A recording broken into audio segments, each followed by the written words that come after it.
The citizens of Alabasta have grown rebellious in recent years. Riots and uprisings have thrown the kingdom into turmoil. Then, one day, I learnt of a secret organization called Baroque Works. The boss deceives his minions with talk of an ideal country.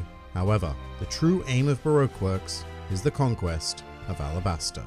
Hello and welcome to One Piece 101, the series that breaks down everyone and everything in the One Piece world. And today we're going to be stepping into the realm of nostalgia to discuss some of the most classic villains in the entire series, being Baroque Works.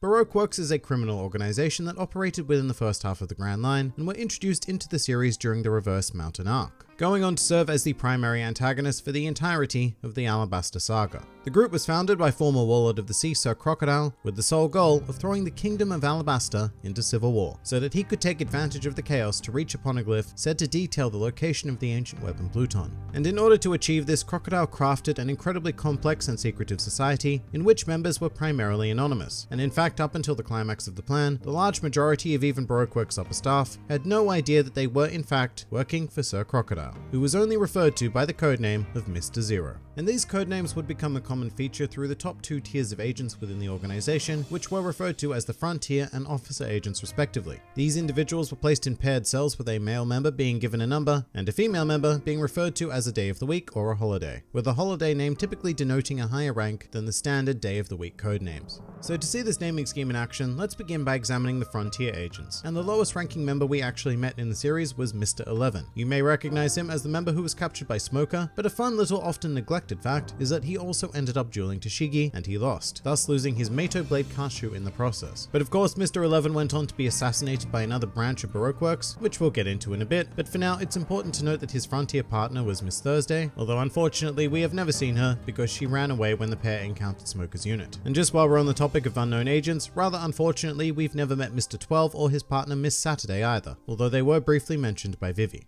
Moving down the line though, the next pair we have are Mr. 10 and Miss Tuesday, who were never shown in the series, however they were planned to be included at one stage, with their concept art being displayed in One Piece Color Walk 2. However, next up we have a very familiar duo, being Mr. 9 and Miss Wednesday. Now not only do they have the distinction of being the first Baroque Works agents we meet in the series, but Miss Wednesday is actually Princess Vivi in disguise, who managed to infiltrate the organization in an attempt to save her kingdom, Alabasta, from its nefarious schemes. Mr. 9, however, had no ulterior motive in joining Baroque Works. However, he did become very loyal to his partner during their time together. Taking one step up, we have the partnership of Mr. 8 and Miss Monday, who were another rare example of loyalty within the organization, especially in the case of Mr. 8, better known as Igaram, who, like Miss Wednesday, was also an undercover agent for the Kingdom of Alabasta, seeking to thwart Mr. Zero's plans. Meanwhile, Miss Monday followed a similar arc to Mr. 9, and in fact these two cells of agents would make up the bulk of the forces who encountered the Straw Hats on Whiskey Peak and attempted to claim Luffy's bounty. However, after being thoroughly defeated by not only the Straw Hats, but also some officer agents of Baroque Works, the pairs split up, with Vivi being taken in by the Straw Hats, and Igaram, after seemingly being killed, making his way back to Alabasta. After this event though, Mr. 9 and Miss Monday decided to form something of a partnership of their own, deciding to stay on Whiskey Peak, and the two would even go on to have a child together. Beyond this, we have Mr. 7 and Miss Father's Day, who denotes the first use of a holiday in the female partner's name, meaning that we must be getting into some serious territory. Well, so you'd think. It's actually hard to tell, to be honest, because they didn't do a whole lot other than guard Crocodile's bomb at the climax of the Alabasta saga. Although I suppose Miss Father's Day was responsible for sniping Pell out of the air, but in any case these two were outplayed by Nefertari Vivi, the former Miss Wednesday, thus failing their mission and falling into unknown status. Rather interestingly though, the Mr. 7 we know in the series was not the first agent to hold this codename, as the previous Mr. 7 was actually sent to recruit Zoro into the organization. However, he was killed by the future Straw Hat swordsman. And what you're seeing right now is a sketch that Oda drew in an SBS of what the original Mr. 7 would have looked like. Handsome devil he is. Now sadly for our final two Frontier agents, Mr. 6 and Miss Mother's Day, this is another pair that have never actually made an appearance but were mentioned by Vivi. In fact, the only information we have in regards to anything concerning these roles is another SBS question where a fan asked how Mr. 7's appearance would change if he were promoted to Mr. 6, which is a fantastic picture because if it wasn't obvious by now, the appearance of all male agents are heavily inspired by plastering them with their literal number. But with that, we have dealt with the Frontier agents, and it's time to move on to the highest grading in Baroque Works with the Officer agents. And commencing this upper echelon, we have Mr. 5 and Miss Valentine, more uncommonly known as Gem and Mikito respectively. These two are very notable because they are both Devil Fruit users, with Mr. 5 wielding the Bomu Bomu no Mi and Miss Valentine having consumed the Kilo Kilo no Mi, making them immediately more dangerous than any of the agents we've previously examined. These two first appeared on Whiskey Peak, having been sent by Mr. Zero to deal with a spy within their ranks, although whether or not they knew that both Miss Wednesday and Mr. 8 were spies is a bit vague, but it didn't matter anyway because the two of them, along with Miss Monday and Mr. 9, teamed up against Mr. 5 and Miss Valentine anyway, although their ultimate defeat came by the hands of Luffy and Zoro, who knocked them out in a single strike after the agents got in the way of their fight. The pair would later appear on Little Garden teaming up with other officer agents, but were beaten once again by the Straw Hats, although to be fair, it was a much harder fought battle this time around. Next up is Mr. 4 and Miss Merry Christmas, both of whom were present for Operation Utopia on Alabasta, with Miss Merry Christmas, real name Drophy, being a Zoan-type devil fruit user who can transform into a fearsome mole beast. Meanwhile, Mr. 4's only real skill lies in being able to hit things super hard with a bat, hence his real name Babe, being named after Babe Ruth. And while he himself isn't a devil fruit user, his dog gun certainly is. Lasso is a gun that has somehow quote-unquote ate the Inu Inu no Mi model dachshund and spends its life sneezing out explosive baseballs for Mr. 4 to hit at opponents. And despite this sheer dog power, this cell would go on to be defeated by the Straw Hat combination of Usopp and Chopper. Edging closer to the top, our next dynamic duo consists of Mr. 3 and Miss Golden Week, also known as Galdino and Marianne. Now these two are the first pair of agents that I would actually call incredibly dangerous, as Mr. 3 has a Paramecia type devil fruit that allows him to conjure and manipulate wax, although he is somewhat mentally held back by his artistic nature, which means that he can't operate on anything less than a grand scale. Now Miss Golden Week also has an incredible power, although contrary to popular belief, it is not a result of a devil fruit. Miss Golden Week is simply such a good painter, allegedly a realist, that she can manipulate emotions and actions simply through her artistic ability alone. And together these two came very close to defeating the Straw Hats, but thanks to some heroics from Usopp and Karoo, that was not meant to be.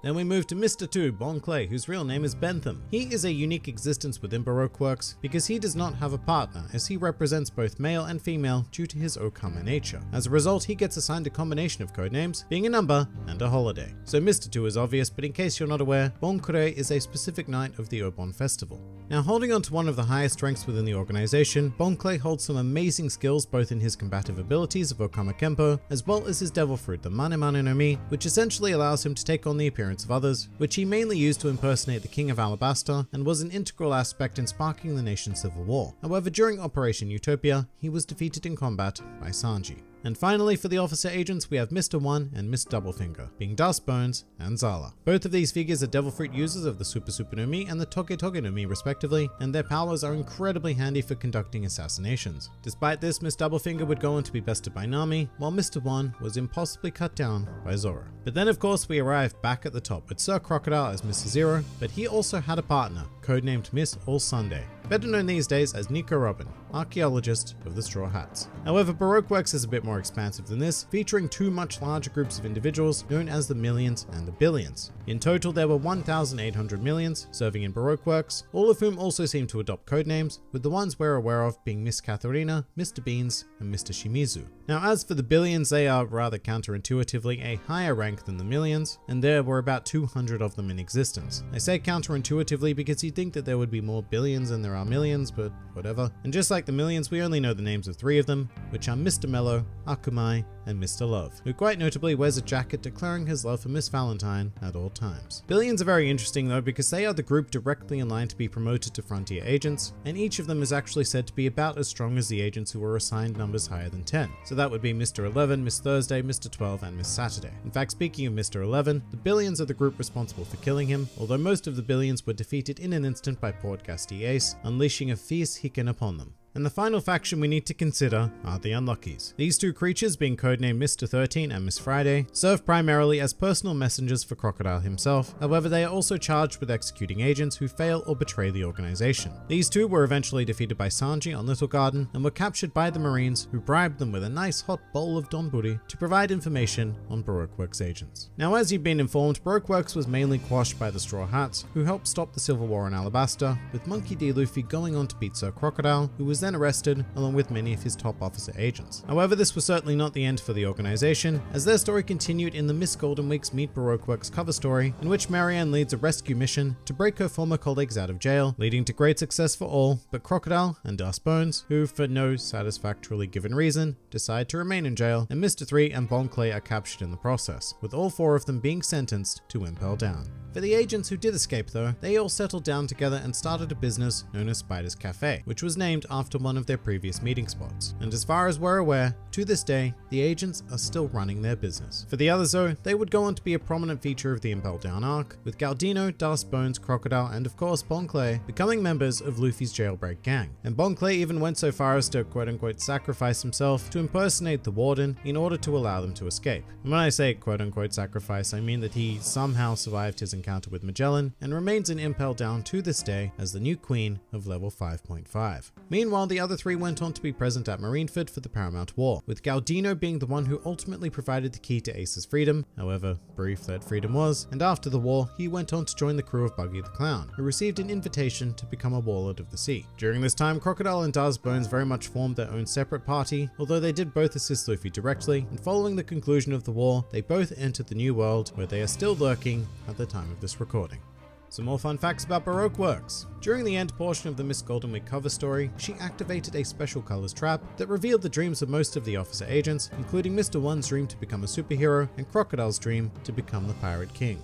The name of the organization comes from the artistic movement Baroque, which swept across Europe in the early 17th century, and is characterized by an incredibly detailed and ornate style, which was applied to painting, architecture, dancing, music, and essentially any form of the arts available at the time. Miss Doublefinger's codename actually refers to New Year's Day, which when written as a date would be a double one, and apparently when Oda talks about dates he uses his fingers to represent the month and the day, so he gave Zala the codename of Miss Doublefinger rather than Miss New Year's Day, despite the fact that it was essentially an in-joke for him and him alone. Also coincidentally, Oda's birthday is on New Year's Day. And finally, a truly useless fact.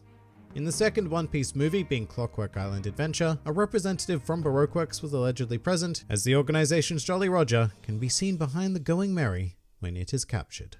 But that pretty much does it for Baroque Works. If you enjoyed this video and the content this channel produced in general, then please do consider donating to the Grand Line Review Patreon, because the support of all of you amazing people is what continues to make this channel possible. And if you'd like to see more videos like this but applied to other anime and manga series, then please do check out my second channel, New World Review, for all of your wider needs. And if you'd like to join the fun at any time, then please do head over to my Discord server, where a wide array of shenaniganry takes place on a daily basis. And finally, please do comment with who, what, or where you'd like to see featured in the next One Piece 101.